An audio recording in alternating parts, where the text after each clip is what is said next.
je crois que c'est vraiment ce qui est le plus important en fait. C'est d'aller vivre ses rêves. Si on ressent quelque chose, si on a envie de faire quelque chose, il faut le faire. C'est le plus beau métier du monde. On rencontre plein de gens, on découvre plein de choses et tous les matins, quand on va au travail, on a la banane.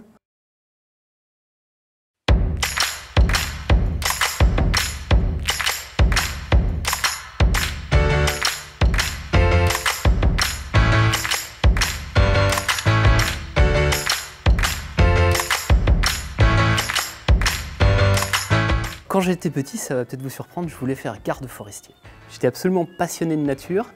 Et puis petit à petit, en fait, j'ai voulu aller peut-être plutôt vers un truc genre ingénieur des eaux et forêts ou quelque chose comme ça. L'ingénierie me plaisait. Et puis finalement, je suis allé plutôt vers l'ingénierie et la recherche. Comme beaucoup de chercheurs, finalement, j'ai fait une classe préparatoire aux grandes écoles. Puis ensuite, je suis allé à l'école normale supérieure et puis de là, j'ai suivi une voie qui est relativement normale. J'ai été faire quelques années prof en classe préparatoire. Et il s'avère qu'en classe préparatoire, en fait, je m'ennuyais beaucoup.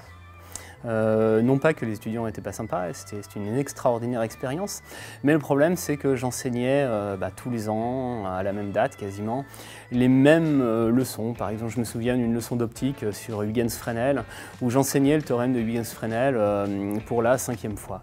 Et là je me suis dit, en fait, ces scientifiques-là, c'est des immenses scientifiques, mais ils sont aussi morts il y a 200 ans.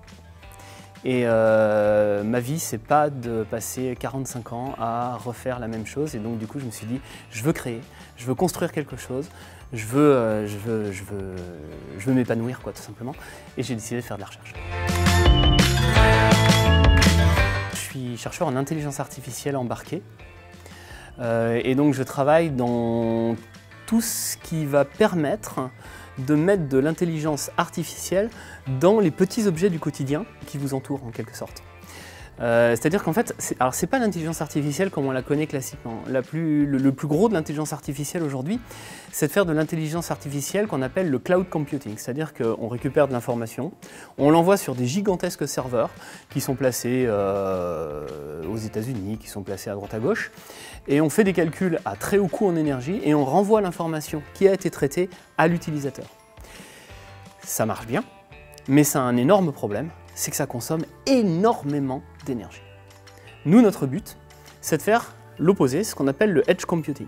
Le edge computing, c'est mettre de l'intelligence à l'intérieur des petits objets. C'est-à-dire que le petit objet va récupérer de l'information et il va la traiter avec de l'intelligence artificielle. Il va la traiter localement sans envoyer la donnée aux États-Unis, par exemple. Nous, ce qu'on veut, c'est arriver à faire en sorte que des petits systèmes du quotidien puissent durer 1 an, 2 ans, 3 ans, 4 ans, 5 ans, sans être rechargés, mais en apportant des fonctionnalités, entre guillemets, intelligentes. Justement, dans cette optique-là, en fait, le problème de l'intelligence artificielle, c'est que ça consomme beaucoup d'énergie. Et donc, pour arriver à faire ça dans des tout petits systèmes, il fallait réduire drastiquement cette consommation.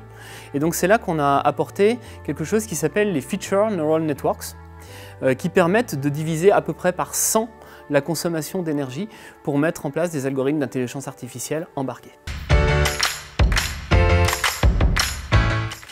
C'est quelque chose qui est extrêmement important pour une raison très simple. C'est qu'aujourd'hui, la consommation globale d'Internet et de tout ce qui est technologie digitale, c'est 8% de l'électricité mondiale. On prévoit qu'à horizon 2030, on sera à 30%. C'est-à-dire qu'on va consommer juste pour Internet et ce qui va autour, 30% de l'électricité mondiale produite, c'est-à-dire autant que l'électricité qui est consommée par l'Europe entière. C'est-à-dire qu'en fait, on va tout simplement dans un mur, si on reste dans le paradigme actuel du cloud computing, où vous prenez une donnée, vous la transférez aux États-Unis, vous la traitez et vous la ramenez en France. Et en plus, ça pose un deuxième problème, qui est le problème de la confidentialité des données. C'est-à-dire que vous transmettez des données quasiment brutes. Elles sont très légèrement cryptées, mais ça peut se décrypter. Et transférer des données quasiment brutes à l'autre bout du monde pour les ramener. Donc ça, c'est deux problématiques qui sont très liées, la problématique de la sécurité et de l'autonomie. Nous, ce qu'on veut en fait, c'est véritablement arriver à réduire énormément cette consommation d'énergie pour faire en sorte qu'on puisse avoir une intelligence artificielle soutenable. Ce que je préfère dans mon métier, c'est véritablement la liberté. Cette liberté de créer, cette liberté de construire, d'échanger et de se tromper, c'est de là qu'on va pouvoir véritablement obtenir quelque chose d'intéressant. Ce que je donnerais comme conseil à un jeune chercheur, c'est d'aller vivre ses rêves. C'est ce que j'ai fait. J'avais un métier qui était de prof en classe préparatoire. C'était un joli métier, mais je ne m'épanouissais pas. Et je crois que c'est vraiment ce qui est le plus important en fait. C'est d'aller vivre ses rêves. Si on ressent quelque chose, si on a envie de faire quelque chose, il faut le faire. C'est le plus beau métier du monde. On rencontre plein de gens, on découvre plein de choses et tous les matins, quand on va au travail, on a la banane. Voilà, c'est juste sympa, quoi. On se dit qu'on va rencontrer une équipe sympa avec qui on bosse, parce que mon équipe est super sympa. Et puis ensuite, on se dit qu'on va trouver des nouvelles choses, qu'on va découvrir des tas de choses. Enfin, c'est absolument passionnant comme métier. Vivez vos rêves.